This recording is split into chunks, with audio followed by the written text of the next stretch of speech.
Muy buenos días tengan todos ustedes. La Procuraduría General de la República, conjuntamente con la Fiscalía Especializada para la Atención de Delitos Electorales y el Tribunal Electoral del Estado de Querétaro, le dan la más cordial bienvenida al marco de la firma del convenio de colaboración en materia de prevención y atención de delitos electorales y fomento a la participación ciudadana. De antemano, damos gracias a la Universidad Autónoma de Querétaro por permitirnos utilizar sus instalaciones para poder llevar a cabo este importante evento, no solo para las instituciones que lo celebran, sino también para toda la ciudadanía en general. Es para mí un gran honor presentar a los integrantes del Presidium. Maestro Sergio Arturo Guerrero Olvera, magistrado presidente del Tribunal Electoral del Estado de Querétaro. Gracias.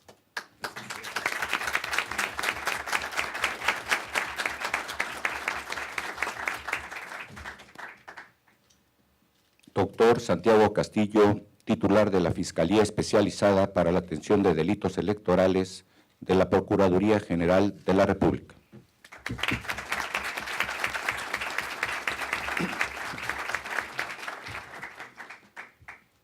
Maestro Ricardo Ugalde Ramírez, director de la Facultad de Derecho de la Universidad Autónoma de Querétaro.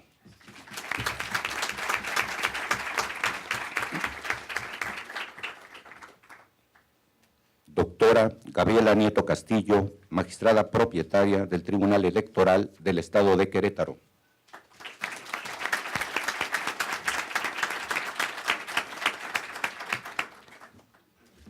Licenciado Julio César Esponda Cali Mayor, delegado en Querétaro de la Procuraduría General de la República.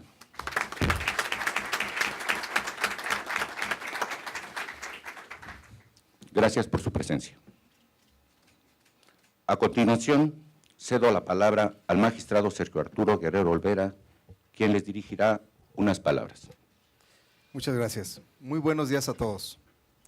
Agradezco desde luego el apoyo de la Universidad Autónoma de Querétaro a través de la Facultad de Derecho y de su director, Ricardo Ugalde, por habernos prestado este lujoso lugar en el que todos los universitarios nos sentimos muy a gusto.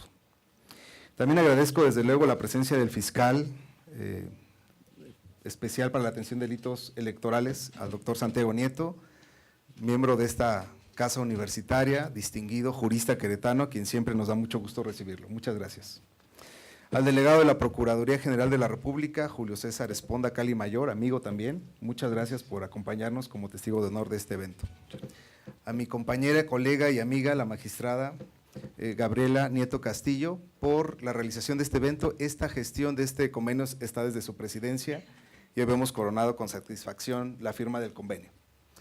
A los compañeros magistrados del Tribunal Superior de Justicia, las magistradas que nos acompañan hoy, la presidenta, la magistrada Cecilia, por estar con nosotros, muchas gracias a todas ustedes. Al secretario y amigo también de Seguridad Pública del Estado, Juan Marcos Granados Torres, a los consejeros del Instituto Electoral del Estado de Querétaro, a las consejeras y a su presidente, que siempre nos acompaña, a los representantes de los partidos políticos, a los profesores, amigos de esta universidad y alumnos. Muchas gracias por su asistencia. La democracia, dice Cornelius Casariodis, es una forma de gobierno que tiene algo de trágica. No solamente porque los ciudadanos tienen que aprender a autolimitarse, sino también porque en su desenvolvimiento asume figuras, formas difíciles de descifrar. Una acción ilegal puede generar la nulidad de un acto jurídico, la nulidad de una elección o incluso la sanción administrativa o incluso, más allá de eso, la comisión de un delito. Prevenirla es una función del Estado y es de interés colectivo.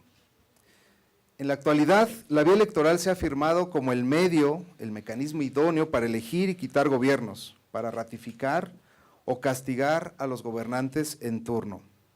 Es cierto que en la actualidad quedan algunos escollos legales e institucionales y, como dicen algunos autores, ciertos personajes del trópico que se resisten a aclimatarse, enturbian de alguna manera, en algunas ocasiones, los tiempos mexicanos de la democracia.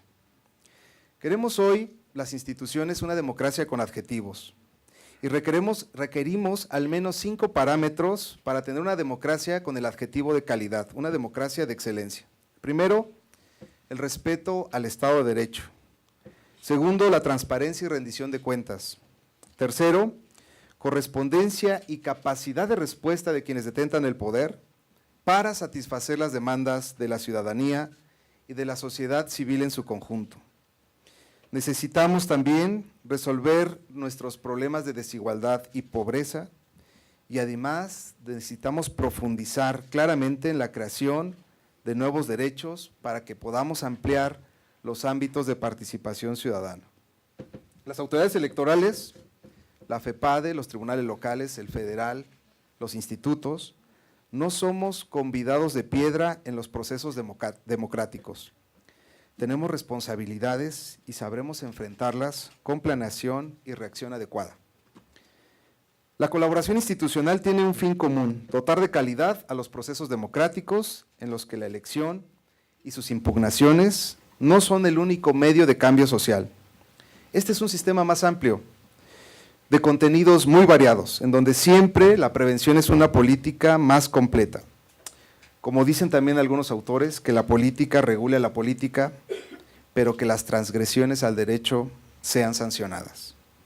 De verdad agradezco en esta ocasión la oportunidad que nos da la FEPADE, la Fiscalía Especializada, para poder celebrar un convenio de colaboración académico en el que ya ha dado sus primeros frutos, porque esta semana, gracias a la gestión de la magistrada Gaby y de Santiago Nieto, ya tenemos a secretarios de estudio y cuenta formándose en el Centro de Capacitación aquí en San Juan del Río.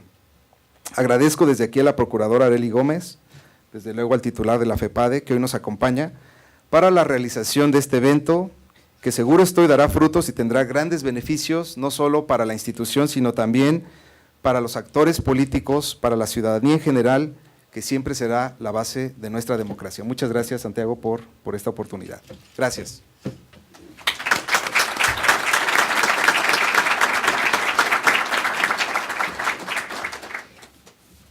Gracias, magistrado. Enseguida el doctor Santiago Nieto Castillo les dirigirá unas palabras. Bueno, muy buenos días a todas y a todos.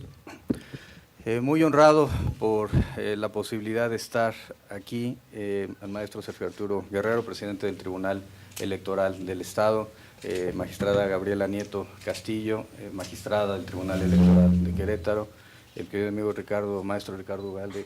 Gracias por la posibilidad de estar en la Universidad Autónoma de Querétaro y gracias por permitirme y permitir a la Fiscalía que pueda participar de manera conjunta con la universidad y con el Tribunal Electoral en uno de los elementos más importantes de la democracia, que es la capacitación en materia de valores propios de este modelo del Estado Constitucional de Derecho. Maestro Julio César Esponda Calimayor, delegado de la PGR en el Estado, querido amigo y ya compañero de varios temas, experto en estas materias electorales.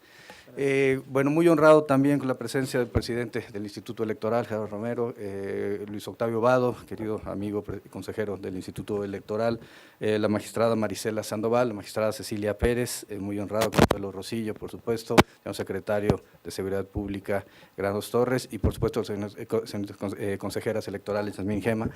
Muchas gracias a todos y cada uno de ustedes, las personas que vienen por parte del Tribunal Electoral del Estado, alumnos de la universidad y funcionarios de la Fiscalía Especializada para la Atención de Delitos Electorales, muchas caras conocidas, Sócrates, Gonzalo Martínez, muchos compañeros de maestros de estas aulas. Decía, y con mucha razón, Sergio Arturo Guerrero, que es importante la celebración de este tipo de actos en el marco de un Estado constitucional y democrático de derecho. Yo quisiera citar a Robert Dahl para hacer una mención sobre las palabras que quiero dirigir frente a ustedes ante la firma de este convenio.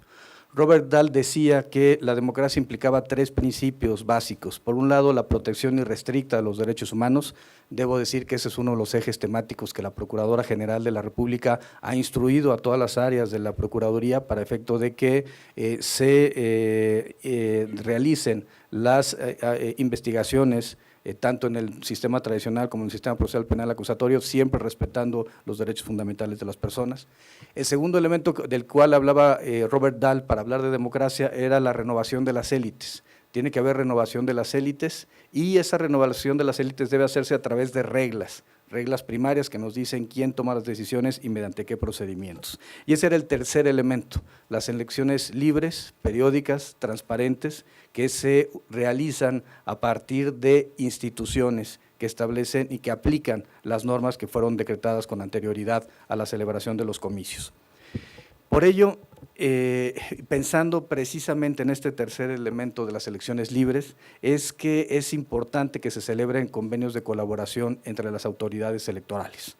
Formamos parte de un mismo sistema, tanto las autoridades de Procuración de Justicia Penal Electoral como las autoridades jurisdiccionales, como las autoridades administrativas, sean a nivel local o sea a nivel federal, formamos parte del mismo sistema electoral. Ese fue el resultado de la reforma electoral del año 2014. Hay elementos, y yo siempre lo he dicho, que no me gustan de la reforma, pero esas son las normas jurídicas con las cuales necesitamos transitar y trabajar. Y creo que en ese marco se inscribe precisamente este convenio de colaboración. Cómo las autoridades electorales participamos de manera activa frente a la ciudadanía para efecto de desarrollar actividades de capacitación y de prevención del delito electoral. Desafortunadamente lo digo porque la democracia implicaría el cumplimiento de las normas, el convencimiento por parte de la ciudadanía de que no hay otra vía más que la electoral para llegar al acceso a los cargos públicos y precisamente tiene que darse a través de las propias reglas establecidas. Digo desafortunadamente porque hemos visto de manera gradual el incremento de conductas delictivas que son denunciadas por los partidos políticos y por los ciudadanos a lo largo y ancho del país y que no son otro efecto más que las condiciones climáticas de las cuales vive la democracia mexicana en este momento. Debemos de decirlo, México sabe hacer elecciones, las organiza bien, se califican bien, tenemos autoridades electorales en ya varias generaciones de personas que se han ido formando a lo largo de los años. Les doy la bienvenida a los fiscales electorales de la República Mexicana, muy honrados por la presencia de todos y cada uno de ustedes. Implica la idea desafortunadamente hemos tenido incremento en las conductas delictivas. Creo que en la medida en que podamos prevenir de mejor forma los delitos electorales, podremos desarrollar nuestra función de forma más clara frente a la ciudadanía e inhibir este tipo de conductas. La FEPADE lo ha desarrollado a partir de dos modelos, la prevención a partir de la capacitación, pero también a partir de despliegues ministeriales en los cuales se desarrolle de manera directa frente a la ciudadanía y se acerque el sistema de procuración de justicia penal electoral a los ciudadanos para efecto de recibir cualquier tipo de denuncia en contra de actores políticos o sociales que se oponen al cumplimiento de las normas jurídicas. Eso es lo que nos reúne esta mañana aquí en la Universidad Autónoma de Querétaro. Nuevamente agradezco al maestro Ricardo Galde la posibilidad de que lo hagamos en este recinto, muy importante para todos los que fuimos alumnos en estas aulas y maestros en estas aulas, y muy importante hacerlo con un tribunal electoral comprometido con la difusión de los valores democráticos, comprometido con el cumplimiento irrestricto de los principios constitucionales. Las sentencias hablan por los juzgadores y creo que las sentencias del Tribunal Electoral del Estado de Querétaro son un gran resultado y un gran ejemplo de cómo se puede y se debe impartir justicia electoral en este país, en los contextos que estamos viviendo de elecciones altamente competitivas, donde existe fricción de los actores políticos y donde hemos tenido desafortunadamente también la presencia de grupos sociales y delincuenciales que atentan contra los valores propios de la democracia. Ese es el momento que nos tocó vivir. Sin embargo, como instituciones sabremos enfrentar los retos que tiene el proceso electoral contemporáneo, los procesos electorales contemporáneos para este año 2016, como lo supimos hacer en el año 2015, y siempre la FEPADE trabajará de la mano de instituciones tan comprometidas con el Estado constitucional de derecho y con la vigencia de los principios constitucionales como el Tribunal Electoral de Querétaro. Muchas gracias.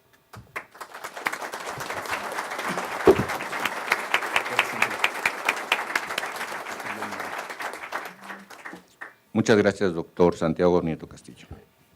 Enseguida, se proseguirá con la firma del convenio de colaboración en materia de prevención y atención de delitos electorales y fomento a la participación ciudadana que celebran la Procuraduría General de la República conjuntamente con la Fiscalía Especializada para la Atención de Delitos Electorales y el Tribunal Electoral del Estado de Querétaro.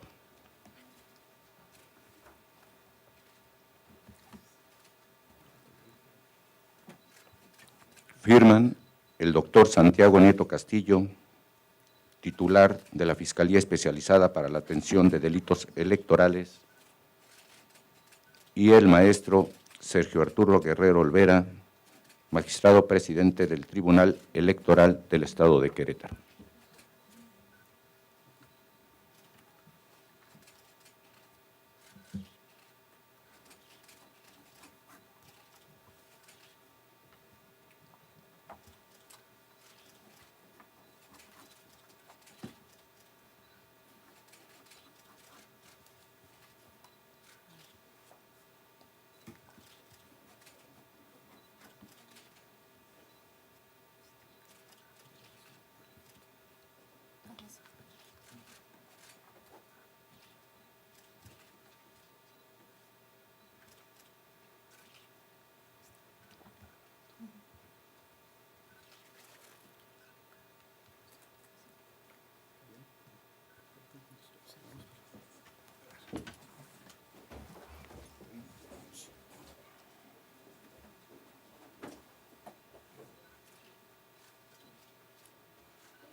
A continuación, como parte del evento, los invitamos a escuchar la conferencia magistral Delitos Electorales que impartirá el doctor Santiago Nieto Castillo.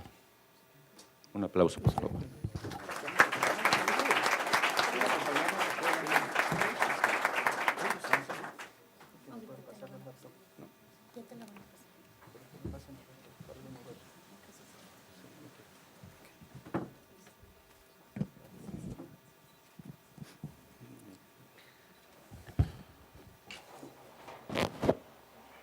¿Quieres que hagamos una pausa?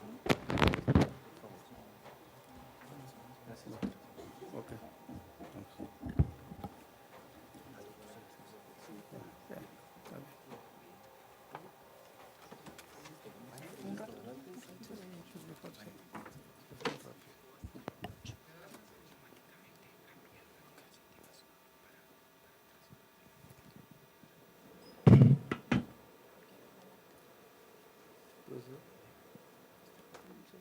Se puede hablar, sí.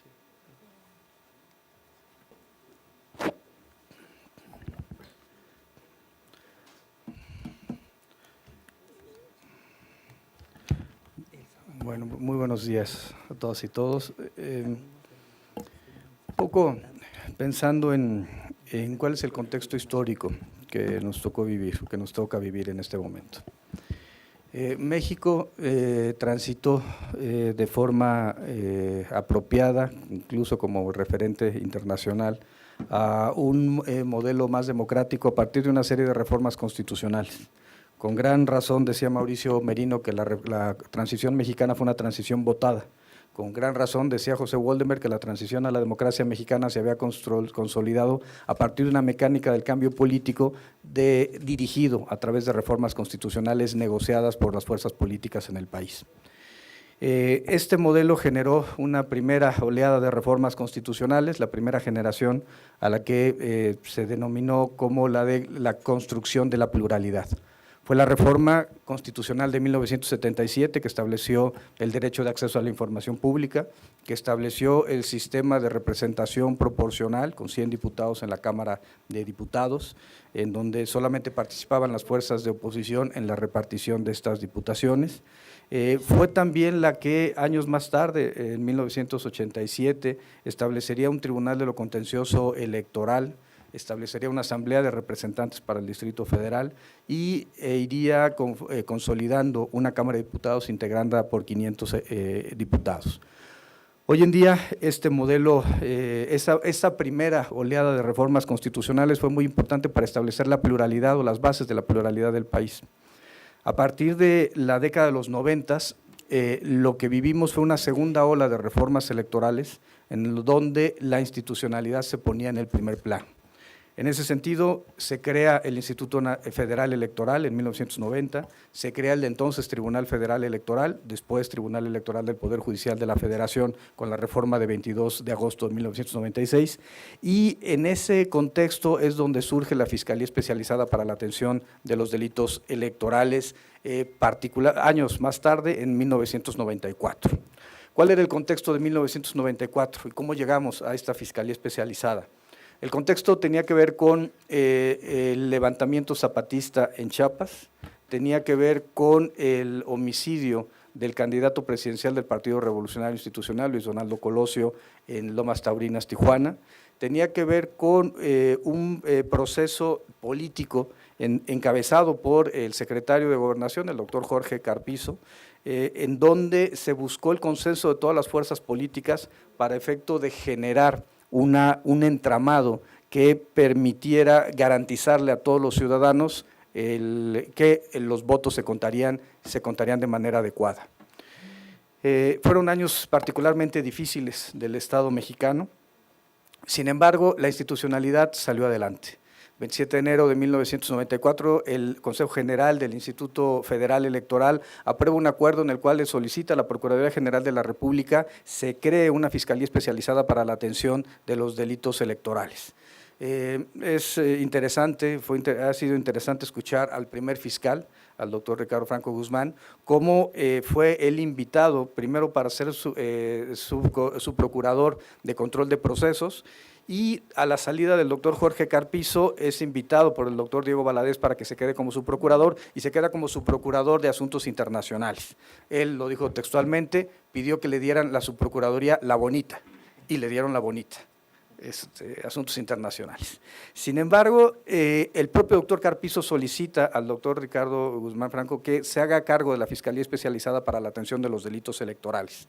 84 denuncias se reciben para el proceso electoral del año 1994. Solamente para hacer un comparativo, para la jornada electoral del estado de Chiapas del 19 de julio pasado se iniciaron 146 averiguaciones previas. Ese es el nivel de intensidad que tenemos en el incremento de denuncias que se presentan en materia penal electoral. Se aprueba por parte de la Procuraduría General de la República la Fiscalía Especializada para la Atención de Delitos Electorales a través de un acuerdo, se le establece la calidad, el nivel de su procuraduría, y se inicia esta etapa de la justicia penal electoral. Santiago Oñate es el encargado de redactar los artículos del Código Penal Federal que estaban combatiendo las conductas que en ese momento se consideraban lesivas para el ámbito del derecho electoral mexicano. Era la compra de voto en las casillas, era la presión a los electores y particularmente eran artículos que estaban buscando señalar como conductas delictivas la alteración al registro federal de electores y la expedición ilícita de credenciales para votar con fotografía. Terminando el proceso electoral, el doctor Ricardo Franco Guzmán deja el cargo de fiscal, Estuardo Bermúdez ocupa el cargo de forma interina durante 2 años, pero viene un proceso de reforma constitucional muy importante el 22 de agosto de 1996 y la expedición la reforma legislativa y la expedición de la Ley General del Sistema de Medios de Impugnación en materia electoral el 22 de noviembre de 1996, que termina reformulando el sistema. El TRIFE se convierte en Tribunal Electoral del Poder Judicial de la Federación, el IFE, adquiere su autonomía constitucional y se integra por consejeros electorales, y la FEPADE permanece con su mismo rango reglamentario. Sin embargo, se reforman los artículos del Código Penal Federal a fin de incorporar nuevos elementos, nuevos tipos penales para perseguir conductas delictivas. En esta etapa es la etapa de Javier Patiño Camarena al frente de la FEPADE. Es una etapa en donde se se inician unas 200 averiguaciones previas a lo largo de los 4 años que el fiscal…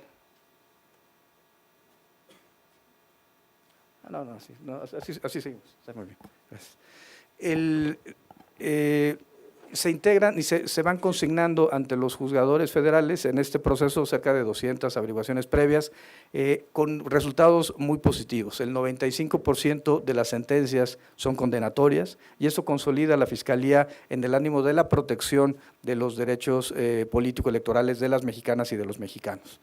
En esa etapa, Javier Patiño Camarena, recientemente fallecido, planteaba que era importante defender los principios constitucionales, la autonomía del Ministerio Público, la idea de que el Ministerio Público, al ser representante social, debe ser una de las figuras claves y de mayor reconocimiento social en el engranaje de la comunidad jurídica mexicana, y por tanto lanza una campaña de difusión de lo que es la Fiscalía Especializada para la Atención de Delitos Electorales. Del año 2001 al año 2006 dirige la Fiscalía la doctora María de los Ángeles Fromo. Es una época en donde se consignan alrededor de 50 averiguaciones previas al año durante el proceso, se va incrementando el número de denuncias por parte de los partidos políticos y esos son años de esplendor de la Fiscalía. Hay mucha presencia de la Fiscalía en el ámbito público, hay mucha relación con el Instituto Federal Electoral y con el Tribunal Electoral del Poder Judicial de la Federación.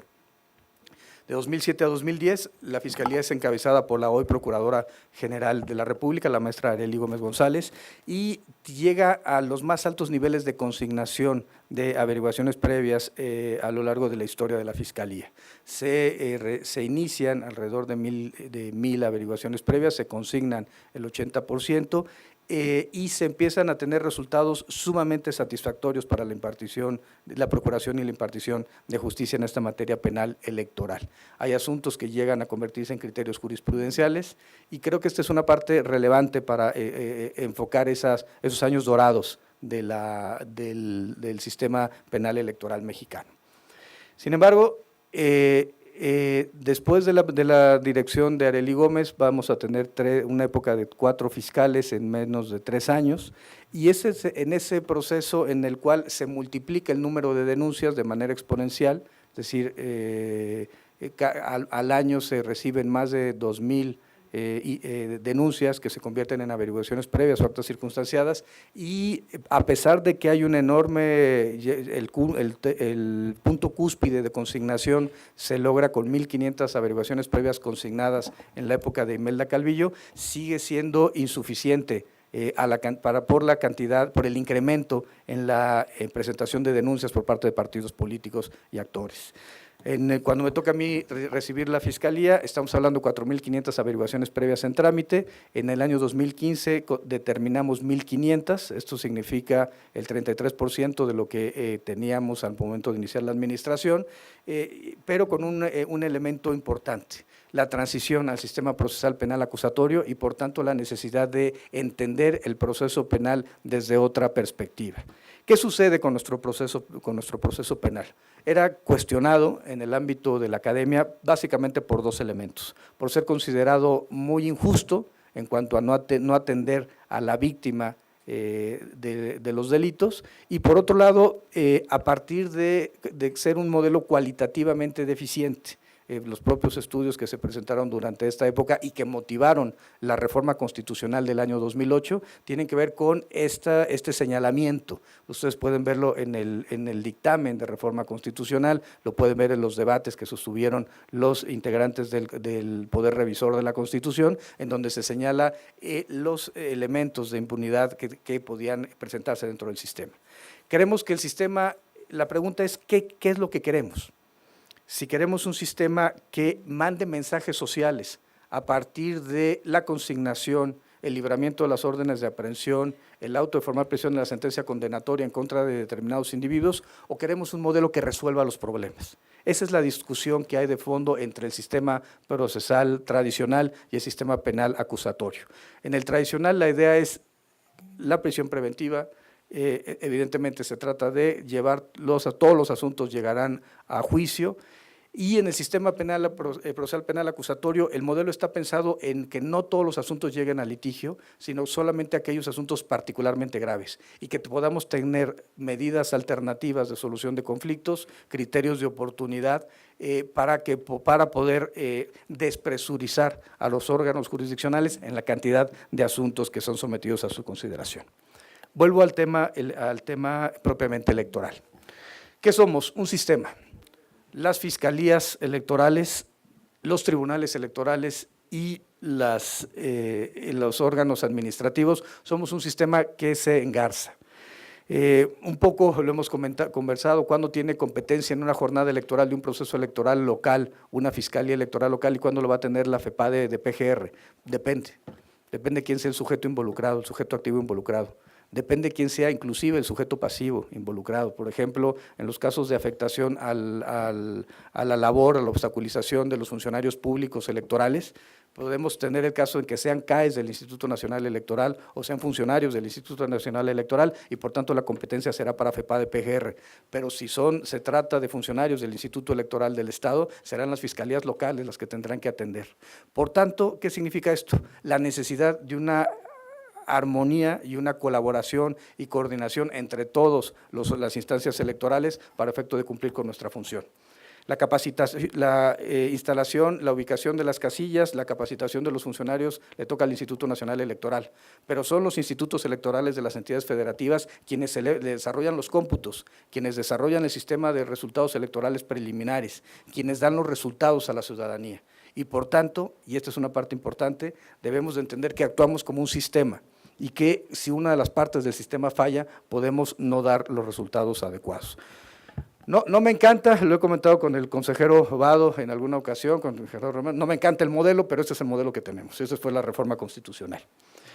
Porque nos ha generado problemas. Nos ha generado problemas en cuando hay antinomias entre la ley general de instituciones y procedimientos electorales respecto a las antinomias, a la normatividad que tienen los institutos electorales locales. Lo mismo sucede con la Fiscalía, es un tema muy interesante. El artículo 73 establece que es competencia del Congreso de la Unión la expedición de una ley general, una ley en materia de delitos electorales. El transitorio habla de esta ley general y señala que se van a establecer los tipos penales, los sujetos activos y la distribución de competencias, pero el 116 de la Constitución también le establece una competencia en materia de delitos electorales a los congresos de los estados. Y este es un tema que tendríamos que analizar desde la perspectiva académica y desde la perspectiva funcional para hacer que el diseño funcione. Bueno, voy rápido. ¿Qué vamos a tener en 2015-2016?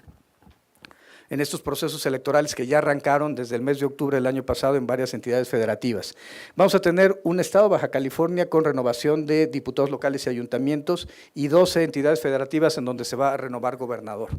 Además, tuvimos ya las elecciones de Colima el 17 de enero y vamos a tener 2 elecciones extraordinarias todavía pendientes. El municipio del centro de Tabasco, que significan 800 casillas, y el municipio de Chautla en el Estado de México, que esos significan 30 casillas, sin embargo, que es importante que se puedan atender. Si ustedes pueden ver el mapa, vamos a tener la zona noroeste, prácticamente la zona noroeste del país y la zona del Golfo de México con procesos electorales.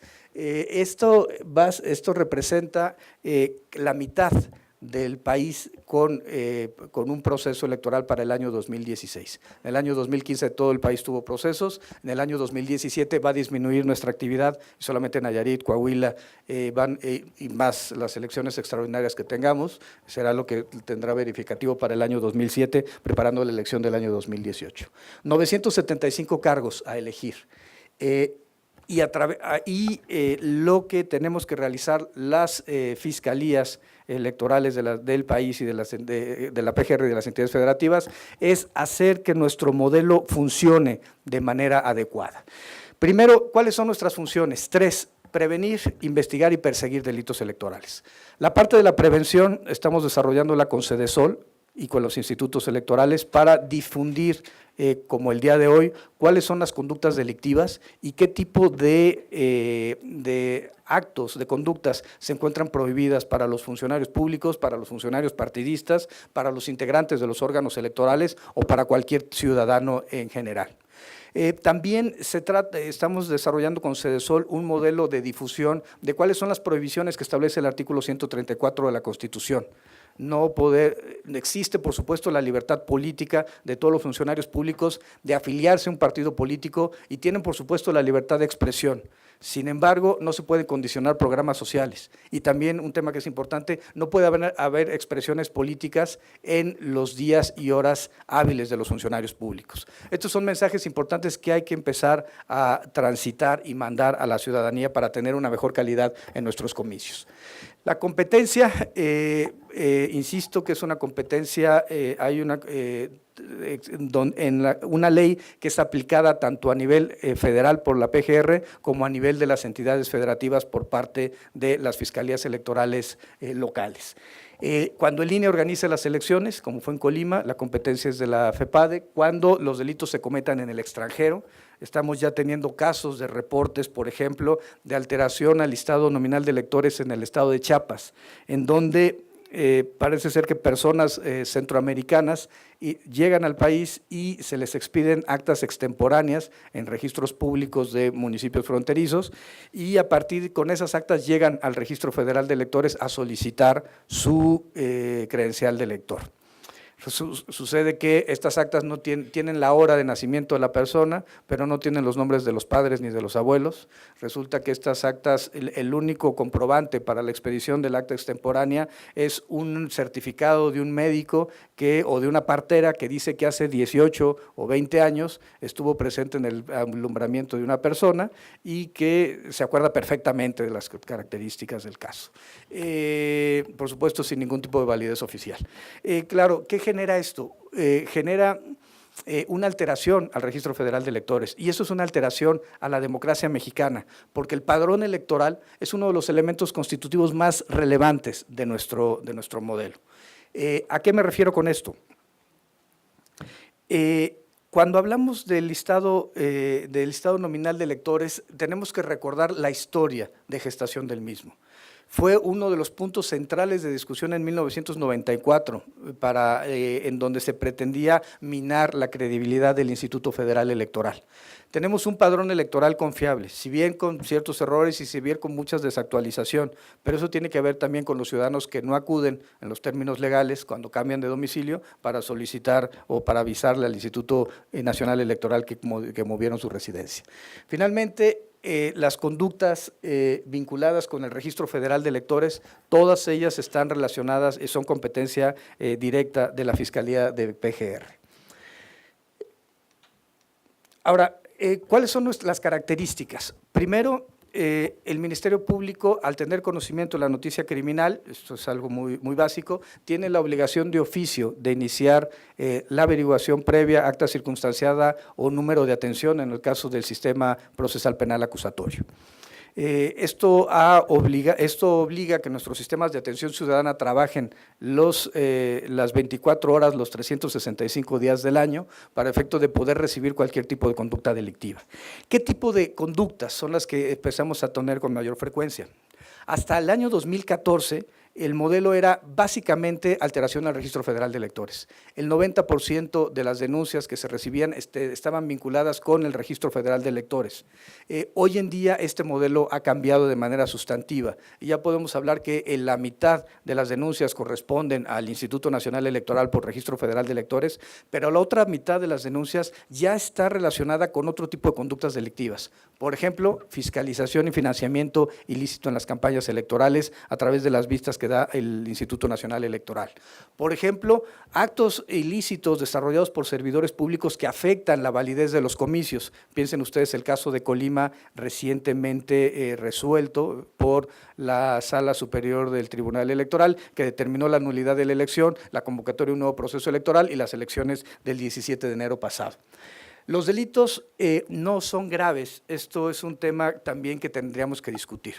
Por tanto, a pesar de que tenemos dos tipos, dos conductas delictivas, o mejor dicho, dos artículos de la ley, el artículo 11 que establece las conductas ilícitas de los servidores públicos y el artículo 15 que establece las conductas delictivas relacionadas con el financiamiento ilícito para los partidos políticos y candidatos, en los cuales el término medio aritmético es mayor a 5 años. En el primer caso estamos hablando que la penalidad que se impone a un servidor público es de 2 a 9 años de prisión y en el caso específico del financiamiento ilícito es de 5 a 15 años.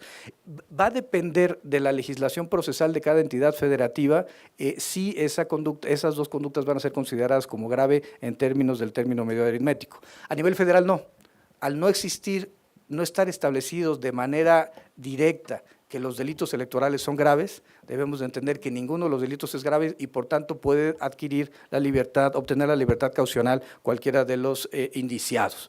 Esto ha llevado a una discusión sobre cuál es el papel del derecho penal y también tiene que ver con esta discusión. La idea es sancionar o la idea es prevenir la comisión de conductas delictivas. Y en esto me lleva a una reflexión importante. ¿Qué le interesa a la clase política de una entidad, de un Estado? Esto lo hablo en términos de derecho penal clásico y esto lo pueden encontrar ustedes en libros de los penalistas, en términos de la propia teoría del delito y en términos de la propia dogmática penal. ¿Qué les interesa? ¿Qué vamos a encontrar en los tipos penales? Aquellas cosas que son de interés de una determinada comunidad.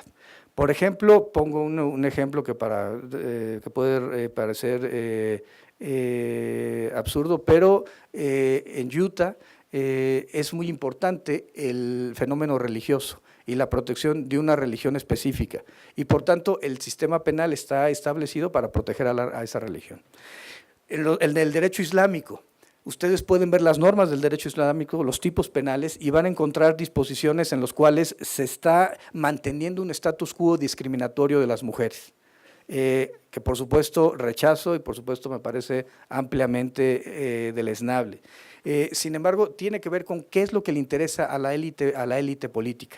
Por eso, cuando el legislador mexicano dio este mensaje en la Ley General en materia de delitos electorales para ampliar las penas, dio un mensaje muy importante de que el financiamiento ilícito y las conductas irregulares de los servidores públicos no podían ni debían ser toleradas bajo ninguna circunstancia.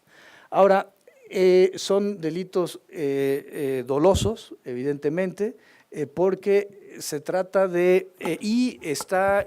son delitos dolosos. No puede haber culpa en la comisión de estas conductas delictivas. Si un servidor público está condicionando un programa social, si está amenazando o está pidiendo parte de los recursos de un subordinado para efecto de que apoye un partido político candidato, está cometiendo una conducta delictiva y sabe, como conocedor del Estado de Derecho y de la aplicación de las normas, que este tipo de actos son reprochados por el ordenamiento no solo administrativo, sino también penal. Hay que pensar que el derecho penal es eso, es la extrema ratio. Después del derecho penal no hay nada y por tanto solamente las conductas graves son las que tienen que llegar al ámbito del conocimiento del derecho penal. ¿Quiénes son los sujetos activos? Primero, cualquier persona a partir de varias conductas delictivas. ¿Cuáles pueden ser estas? Y hay que tener, digamos, mucho cuidado. Difundir noticias falsas durante el proceso electoral es una conducta delictiva. Aportar bienes o servicios a las campañas electorales sin formar parte del padrón de proveedores del Instituto Nacional Electoral, esto es una conducta delictiva que puede cometer cualquier persona, cualquier dueño de una empresa. Tercer elemento importante, el obstaculizar el ejercicio adecuado de los funcionarios electorales es también una conducta delictiva que es sancionada con 6 meses a 3 años de prisión. Los ministros de culto también son objeto y hay que decirlo, la Ley General en materia de delitos electorales está pensada a partir del sujeto activo que comete las conductas delictivas. Por tanto, está dividido, los artículos están encabezados por el sujeto activo que comete la conducta delictiva y a partir de ahí, cuáles son las conductas que puede cometer ese sujeto activo. Los ministros de culto, en atención al artículo 134 constitucional, no pueden hacer proselitismo a favor o en contra de ningún partido político candidato, sino incurren en una conducta delictiva y esto puede llegar a la imposición de sanciones. Pienso en el caso de Chautla. Chautla es un municipio en el Estado de México en el cual el Tribunal Electoral del Poder Judicial de la Federación anula las elecciones en virtud de que un ministro de culto el día de la jornada electoral hace proselitismo a favor de un partido político determinado. Perdónenme, está no solamente incurriendo en una causal de nulidad de la elección por violación al artículo 130 constitucional, sino también por un modelo de delito, una modalidad del tipo penal de haber hecho proselitismo afectando algo muy importante. El bien jurídico tutelado aquí es no solamente el principio de separación Iglesia-Estado del artículo 130 constitucional, sino la equidad en la contienda. La presencia de grupos de ministros de culto religioso en una contienda electoral viola este principio de equidad en la contienda porque tienen un espacio privilegiado dentro de la sociedad en virtud de su función pública, o mejor dicho, bueno, su función social, y por ello existen estas restricciones de corte constitucional y legal para ellos. Los funcionarios electorales, el dar noticias falsas, en impedir la instalación de las casillas, el obstaculizar el desarrollo de la votación, todos estos actos desarrollados por permitir que voten ciudadanos sin tener derecho a ello, son conductas delictivas que se sancionan con 2 a 6 años de prisión.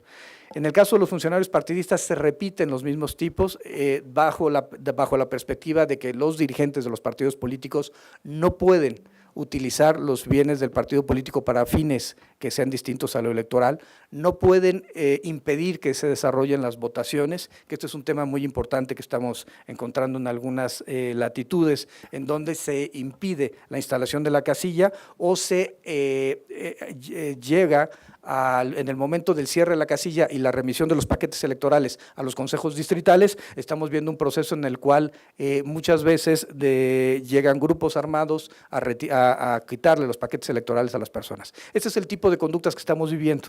Es el momento, son casos aislados, sin embargo, son casos que tenemos que señalar y que hacer visibles para que no se vuelvan a cometer en el ámbito del derecho penal electoral en nuestro país. Lo mismo los casos de funcionarios públicos, me voy a referir a ello más adelante, y los exmagistrados, consejeros electorales, secretarios ejecutivos del Instituto Nacional Electoral, no pueden ser, que también hay un tema de discusión respecto a la constitucionalidad de este artículo, pero lo cierto es que esto es lo que dice. Los consejeros electorales no pueden ser designados, ni magistrados electorales no pueden ser designados dentro de los gobiernos cuya elección calificaron. Hay un tema aquí importante y debo decirlo, en los magistrados existe un mandato jurídico que permite que puedan ser designados siempre y cuando no haya cursado una tercera parte de su mandato. Digamos que no hay una responsabilidad penal, la conducta sería antijurídica, pero no sería… sería una conducta, está tipificada, pero no es antijurídica porque existe un marco normativo que permite que sean designados dentro de un plazo de tiempo. Lamento informarle, consejero presidente, señor consejero, que los consejeros no. La LEGIPE no establece esta misma situación jurídica para los consejeros. Por eso se ha planteado si eso viola el principio de igualdad y si eso podría ser una disposición inconstitucional. Yo creo que es importante que eso se debata ante los órganos jurisdiccionales en su caso. Estamos viendo también un modelo importante, déjenme voy adelantando, que es de multiplicación de casos de coacción o amenaza a las campañas a los subordinados. También hay que decirlo aquí, ustedes recordarán el caso de Colima, un caso resuelto por el Tribunal Electoral. Me voy a referir exclusivamente a lo que existe en el de conocimiento público en las sentencias del Tribunal Electoral, que está en Internet, en virtud del sigilo de las averiguaciones previas, pero hay un elemento importante aquí y son las innovaciones tecnológicas.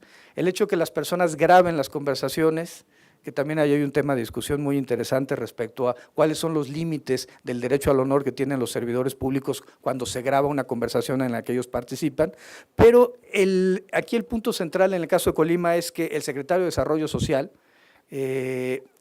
participa en un acto con subordinados y les obliga a que voten por un determinado partido político, por el candidato del PRI. es gravado por la subordinada presenta ante el Tribunal Electoral, se presenta la prueba, y eso, vinculado a otros elementos probatorios del expediente, hacen que el Tribunal Electoral termine declarando la nulidad de ese proceso electoral de Colima por la participación de un funcionario público coaccionando a sus subordinados para que apoyen a un determinado partido político o candidato. Ese es el modelo en el cual, ¿qué hace el Tribunal Electoral? El Tribunal Electoral resuelve y le da vista a la FEPADE para que prosiga la investigación por los servidores públicos y porque se había presentado también una prueba apócrifa por parte o presuntamente apócrifa, por parte del partido político que había presentado la demanda, en este caso el Partido Acción Nacional en el estado de Colima. La idea es que al final del día voy avanzando. Tenemos un modelo que está pensado en proteger otras fuentes. Ya no solamente se trata de atender al Registro Federal de Electores, sino atender los problemas que están vinculando a o que están afectando a nuestra democracia. Uno de los temas es las conductas ilícitas, y vean las modalidades, que esto es importante. Tenemos en este tipo penal, tenemos por lo menos estas 4 modalidades. Destine.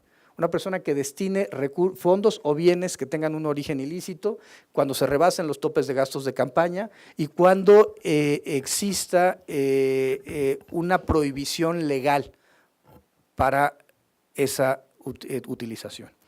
¿Qué pasa con esto? Lo que ha sucedido es que los partidos políticos o candidatos utilizan los recursos públicos o reciben fuentes de financiamiento ilícito o rebasan los topes de gastos de campaña, y a partir de ahí el solo hecho de recibir o de destinar recursos implica una conducta delictiva que puede ser planteada ante los órganos jurisdiccionales. Esto es un tema todavía en confección y en elaboración. Hemos trabajado de manera conjunta con el Instituto Nacional Electoral, con las vistas que nos han dado para efecto de consignar de forma pronta o solicitar ya las audiencias iniciales en el nuevo sistema procesal penal acusatorio, pero también hay temas en donde los jueces han estado debatiendo sobre este asunto. Hay quien señala, hay un juzgador que ha señalado que el artículo es un artículo inconstitucional porque cuando se establece la prohibición legal no se señala de manera clara cuál es la ley que establece la prohibición. Yo creo que señala que el tipo penal es un tipo imperfecto y que por tanto viola el principio de certeza, porque los ciudadanos no pueden saber con absoluta certeza cuáles son las leyes que no pueden infringir. Yo creo que la ignorancia de la ley no exime su cumplimiento, y yo creo que cuando habla de prohibición legal en una ley general específica en materia de delitos electorales, es importante que pensemos que se trata de las leyes en materia electoral, y por tanto el destinar, utilizar, realizar o recibir aportaciones en dinero o en especie tiene que estar relacionado con una prohibición legal de la LGIPE o de la Ley General de Partidos Políticos. Insisto, estos son asuntos que están apenas en discusión por parte de los órganos jurisdiccionales, y la verdad y la interpretación final la tendremos cuando los asuntos puedan ser resueltos ya por un pleno de circuito o incluso que pudieran llegar a la Suprema Corte de Justicia de la Nación.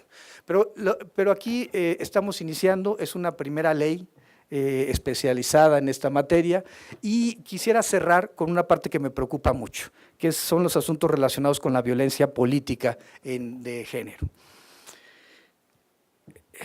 No tenemos un sujeto pasivo como tal en la ley, es decir, no tenemos un artículo que nos establezca que las mujeres, por el simple hecho de serlo, estén recibiendo casos de violencia relacionados por el hecho de que estén participando en el ámbito público.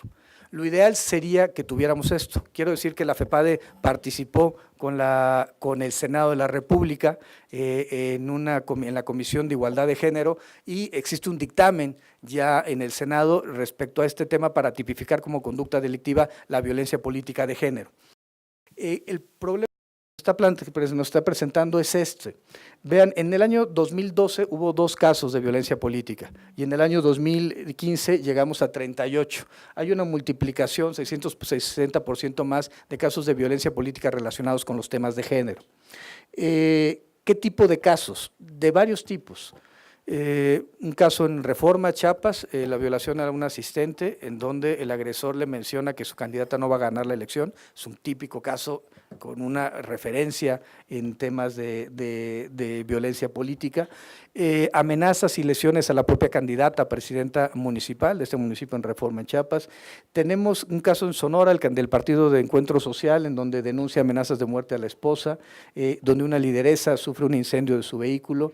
Tenemos casos en Villaflores, en Chiapas, donde son atacadas CAES, funcionarios electorales. Intervención de llamadas telefónicas en contra de una candidata, que también es un tipo de violencia política de género. Una agresión a una vocal ejecutiva del Instituto Nacional Electoral en el Distrito 7 de Juchitán, en Oaxaca, que afortunadamente atendimos, fiscal, afortunadamente se atendió, se consignó, se libraron las órdenes de aprehensión, se cumplimentaron las órdenes de aprehensión y estamos en espera de la sentencia, que yo espero que sea condenatoria en contra de estas agresoras de una vocal ejecutiva en Juchitán. El robo de credencial para votar, un caso de auditoría senior. Y ahora en el estado de Colima hemos visto dos cosas. Fueron 905 casillas, 3 se las robaron un día antes de la jornada electoral y una fue quemada durante el proceso. De estos 4 estamos viendo si había algo relacionado con violencia política de género, y vimos que de las 4 casillas, 2 eran presididas por hombres y 2 por mujeres, pero las que se robaron en la noche eran 66%, eran casos que eran presididas por las casillas por mujeres. Creo que tendríamos que empezar a llamar la atención sobre esto, tratar de encontrar cuál es el perfil criminológico de los agresores y sobre todo pensar en cuáles serían las estrategias para combatir este tipo de conductas. Hay un tema que para mí es relevante. Una democracia, decía Miguel Insulza, sin mujeres no es más que de media democracia. Necesitamos ir avanzando en construir un sistema que garantice a todas las mujeres que quieran participar en el ámbito público, que lo hagan no solamente en condiciones de equidad, sino también que lo hagan con la absoluta seguridad de que van a poder ejercer sus derechos políticos a plenitud. Por los casos que hemos tenido recientemente, quiero pensar en Temixco, el estado de Morelos, o que quiero pensar en otros asuntos en donde se ha atacado a mujeres por el simple hecho de serlo, y donde creo que requerimos una mejor atención a este tipo de conductas. ¿Qué ha hecho la FEPADE? Tenemos 2 artículos, el 7 fracción cuarta, que establece que aquella persona que obstaculice el ejercicio de los funcionarios electorales comete una conducta delictiva, y hemos consignado a personas por este delito. Y también el artículo 7 fracción 16, aquellas personas que intimiden a los electores. También por este tipo penal se ha consignado a personas y hemos logrado tener logros relevantes en esta materia. Sin embargo, la preocupación se mantiene, porque ¿qué sucede con una candidata que gana una elección y después es obligada a renunciar o a pedir licencia, o es presionada porque la comunidad indígena no quiere que una mujer la encabece? Creo que tenemos que empezar a reflexionar sobre todo ello y necesitamos mejorar el sistema normativo para efecto de enfrentar de manera directa estas violaciones a derechos sustantivos de las mujeres. Creo que quisiera, bueno, ya he hablado mucho. Creo que si alguien me dijera, ¿cómo empezarías a hablar sobre delitos electorales? La pregunta es, bueno, ¿y por dónde empezamos? Tenemos conductas, tenemos casos, tenemos interpretaciones judiciales, tenemos 2 sistemas procesales distintos, tenemos casos en donde la competencia no queda tan clara si es de una fiscalía local o si es de la Fiscalía de la PGR. Tenemos además un nuevo marco normativo que habría que desarrollar a partir de una dogmática penal que en este momento no tenemos. Los libros de Derecho Penal Electoral, si ustedes ven el universo de publicaciones en materia electoral, van a ver cómo la parte jurisdiccional se ha multiplicado recientemente, donde la parte administrativa desde la década de los 90 se ha consolidado una dogmática fuerte respecto a los principios rectores de la función electoral. Sin embargo, en la parte del derecho penal electoral es donde menos dogmática hemos generado. Y tenemos que generar una dogmática que vincule la teoría del delito con las modalidades propias de los delitos electorales y los bienes jurídicos tutelados por la norma penal electoral. Creo que esa es una labor muy importante que tenemos que hacer de manera conjunta para efecto de que la ciudadanía esté mejor informada respecto a los delitos electorales y que podamos generar criterios homologados en todas las instancias de procuración de justicia y finalmente de impartición de justicia para efecto de dar un mejor servicio a la ciudadanía mexicana. Pues la democracia, termino con esto, se construye con instituciones. No me referí a eso hace un momento cuando firmamos el convenio. No podemos vivir al margen de las instituciones y al contrario se tienen que fortalecer las instituciones desde dentro. Creo que la transformación en un Estado constitucional de derecho implica esto, implica tomar la Constitución en serio, implica tomar los principios constitucionales en serio y aplicarlos no solamente a partir de la legalidad, sino sobre todo a partir de ese prisma superior que son los principios constitucionales y los derechos fundamentales. Pero también creo que debemos de tomar los delitos electorales en serio. Una democracia parte de que las autoridades se legitiman porque los votos que los llevaron a las urnas, pienso en los poderes ejecutivos o legislativos, fueron contados, se contaron bien, se validaron las elecciones por los órganos jurisdiccionales y las conductas delictivas fueron ínfimas en relación con la calidad del proceso.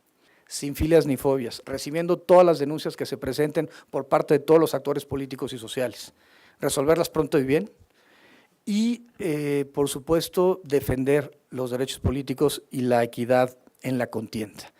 Si logramos hacer eso, creo que si logramos tomar los derechos y los derechos en serio y los delitos electorales en serio, vamos a ayudar a garantizar que los procesos vayan por un mejor esquema y vamos a legitimar de mejor forma el arribo de las autoridades al ejercicio del poder. Esa es nuestra función, legitimar a partir de la institución.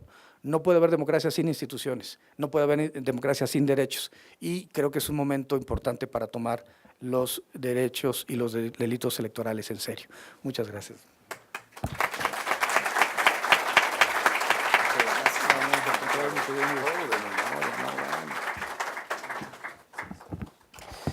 Agradecemos la excelente ponencia del doctor Santiago Nieto Castillo, de quien omití rendir su nota curricular, pero la verdad es que siendo de casa todo el mundo lo conocemos. Yo lo conocí siendo mi profesor en la especialidad y es de esas personas que le cambian a uno la vida cuando le da clases. Yo lo recuerdo con mucho cariño, con mucho afecto y con mucho respeto como un gran profesor queretano y un gran funcionario público a nivel nacional que ha destacado en todos los ámbitos en los que se ha desarrollado. De verdad le agradecemos muchísimo su distinguida y excelente ponencia. En las conferencias magistrales no suele haber preguntas y respuestas, pero el doctor, dado que estamos en un ambiente académico, ha aceptado algunas preguntas. No sé si alguien del público quisiera hacerla. Porque si no, entonces lo que le voy a pedir es a la doctora Gabriela Nieto que a nombre del tribunal le entregue un reconocimiento al doctor Santiago Nieto por esta participación y a ustedes agradecerles infinitamente su presencia y su paciencia en este evento. Muchas gracias.